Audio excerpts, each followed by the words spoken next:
ಖ್ಯಾತ ನಿರ್ದೇಶಕ ಎಸ್ ರಾಜಮೌಳಿ ವಿರುದ್ಧ ಇದೀಗ ಗಂಭೀರ ಆರೋಪವೊಂದು ಕೇಳಿಬಂದಿದೆ.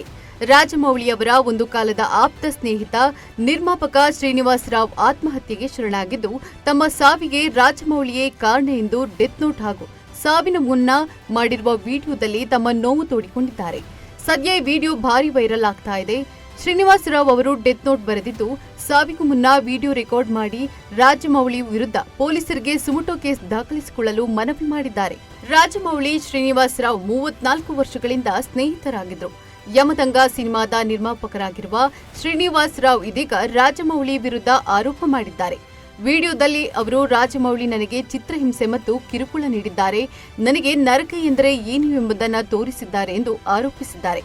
ರಾಜಮೌಳಿ ಮಾನಸಿಕ ಕಿರುಕುಳ ನೀಡಿದ್ದಾರೆ ಮತ್ತು ನಮ್ಮ ನಡುವಿನ ಬಿರುಕಿಗೆ ಮಹಿಳೆಯೊಬ್ಬರು ಕಾರಣ ಎಂದು ಹೇಳಿದ್ದಾರೆ. ಆತ್ಮಹತ್ಯೆ ಮಾಡಿಕೊಳ್ಳದೆ ನನಗೆ ಬೇರೆ ದಾರಿ ಇಲ್ಲ.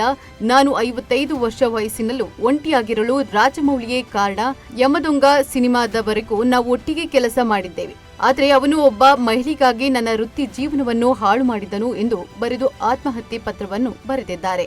ನಮ್ಮದು ಒಂದು ತ್ರಿಕೋನ ಪ್ರೇಮ ಕಥೆ ಆಗಿತ್ತು. ರಾಜಮೌಳಿ ನನಗೆ ನಿನ್ನ ಪ್ರೀತಿಯನ್ನ ತ್ಯಾಗ ಮಾಡು ಎಂದು ಹೇಳಿದ್ದ. ನಾನು ನನ್ನ ಪ್ರೀತಿಯನ್ನು ತ್ಯಾಗ ಮಾಡಿದೆ. ನಾವು ಆಗ ವೃತ್ತಿ ಜೀವನದಲ್ಲಿ ಆರಂಭದಲ್ಲಿದ್ದೆ. ಆತ ಅನಂತರ ನಂಬರ್ 1 ಡೈರೆಕ್ಟರ್ ಆದ ಮತ್ತು ನನಗೆ ಕಿರುಕುಳ ಕೊಡಲು ಆರಂಭಿಸಿದ. ನಾನು ನನ್ನ ಪ್ರೀತಿಯನ್ನ ತ್ಯಾಗ ಮಾಡಿದಕ್ಕಾಗಿ ಆತನಿಂದ ಕಿರುಕುಳ ಅನುಭವಿಸಿದೆ. ನಾನು ಯುವಕರಿಗೆ ಕಿವಿಮಾತು ಹೇಳುತ್ತೇನೆ, ಮಹಿಳೆಯ ಹಿಂದೆ ಹೋಗಬೇಡಿ, ಮೊದಲು ವೃತ್ತಿ ಬದುಕನ್ನ ಕಟ್ಟಿಕೊಳ್ಳಿ ಎಂದು ಶ್ರೀನಿವಾಸ್ ರಾವ್ ಹೇಳಿಕೊಂಡಿದ್ದಾರೆ. ಸದ್ಯ ಈ ವಿಡಿಯೋ ಭಾರಿ ವೈರಲ್ ಆಗ್ತಾ ಇದ್ದು, ಈ ಬಗ್ಗೆ ರಾಜಮೌಳಿ ಯಾವುದೇ ಪ್ರತಿಕ್ರಿಯೆ ಕೊಡದೆ ಮೌನವಾಗಿದ್ದಾರೆ.